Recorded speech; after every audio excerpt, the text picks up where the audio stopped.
तो पिछली वीडियो के टाइम रिसर्च करते हुए मुझे एक सवाल का जवाब मिला जो प्रोबेबली आपका भी होगा ही, कि भगवान हमें दिखता नहीं है, ना ही उन्होंने कभी दर्शन दिए हैं, तो इसकी पेंटिंग बनाई किसने? इसे ड्रॉ किसने किया और कैसे किया? तो जब मैंने उसे पूरा पढ़ा तो मेरा दिमाग बिल्कुल वैसे ही खुल गया जैसे मार्वल मूवीज में मल्टीवर्स। हिंदू देवी देवता कैसे बुद्धिज्म से चोरी किए हुए हैं, उनसे हड़पे हुए हैं, उस पर मैं कुछ वीडियोस बना चुका हूं। और अगर आपने वो वीडियोस नहीं देखी हैं तो जरूर देखिएगा और अपना दिमाग भी खोल लीजिएगा। और हमारी वीडियोस अच्छी लगे तो चैनल पर जाकर चैनल को सब्सक्राइब जरूर करना। तो आज हम बात करने वाले हैं उस शख्स के बारे में जिसने भगवान नाम को पेंटिंग में उतार कर सबके घर घर पहुंचाया। और बस फिर क्या, भारत बन गया भक्तों की टोली और फैल गया चारों तरफ घंटे और अंधविश्वास का शो। तो बिना किसी की भावना आहत किए चलिए वीडियो को शुरू करते हैं। तो इस पूरी भसड़ की शुरुआत होती है राजा रवि वर्मा से, जो एक बहुत ही बेहतरीन चित्रकार थे और जिनका जन्म 29 अप्रैल 1848 में केरल के किलीमनूर में होता है। राजा रवि वर्मा की लोकप्रियता पुराण और देवी देवताओं के चित्रों के कारण हुई, लेकिन तेल के माध्यम में बनी हुई अपनी प्रतिकृतियों के कारण वे विश्व में सर्वश्रेष्ठ चित्रकार के रूप में जाने गए। सबसे पहले मैं आपको बता देता हूँ कि तेल चित्रकारी होती क्या है। बेसिकली तेल चित्रकारी में तेल में घोटे गए रंगों का प्रयोग होता है जिससे बाद में पेंटिंग बनाई जाती है। राजा रवि वर्मा बचपन से ही पेंटिंग बनाने में रुचि रखते थे, इसलिए उन्होंने चित्रकारी में ही शिक्षा ग्रहण की। राजा रवि वर्मा ही भारत के वो पहले चित्रकार हैं जिन्होंने भारत को सबसे पहले देवी देवता के चित्र दिए थे। ध्यान रहे, इससे पहले देवी देवता के चित्र किसी ने नहीं बनाए थे और ना ही देखे थे। जो पेंटिंग राजा रवि वर्मा ने अपनी कल्पना से बनाए थे वो पेंटिंग आपको स्क्रीन पर शो हो रही होंगी।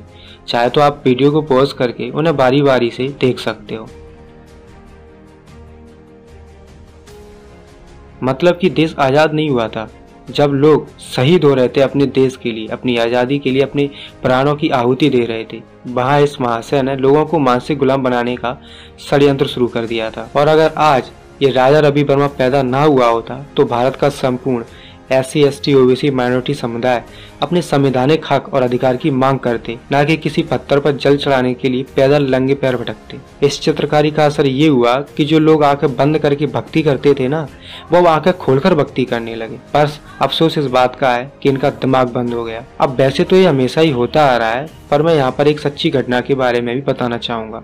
ये घटना है 1975 की, जब जय संतोषी माँ थिएटर में पहली बार लगी थी और अंधविश्वास इतना चरम पर था कि जो लोग जय संतोषी माँ फिल्म देखने गए थे वो सभी लोगों ने थिएटर के बाहर ही जूते चप्पल निकाल दिए और फिल्म देखते देखते हाथ जोड़ रहे थे, जय जयकार कर रहे थे। अब थिएटर में उस जमाने में गरीब आदमी तो जाता नहीं होगा, अच्छे पढ़े लिखे और अमीर आदमी ही जाते होंगे, और वो भी शहर के लोग। तो अब आप अंदाजा लगाओ कि उस समय शहर के पढ़े लिखे लोग इतने अंधविश्वासी थे, तो उस जमाने में गांव के लोगों की अंधश्रद्धा का क्या पैमाना रहा होगा। अब आप खुद अंदाजा लगाइए कि एक व्यक्ति ने अपनी कल्पना से दूसरे के चित्र बनाकर उसे भगवान कह दिया और घर घर जाकर प्रचार कर दिया कि ये तो हमारे भगवान है, आओ पूजा करो। मतलब उस इंसान ने न केवल अपनी कल्पना से देवी देवता बनाए बल्कि अंधविश्वास को भी जन्म दिया और आने वाली पीढ़ियों को पाखंड की गर्त में धकेल दिया।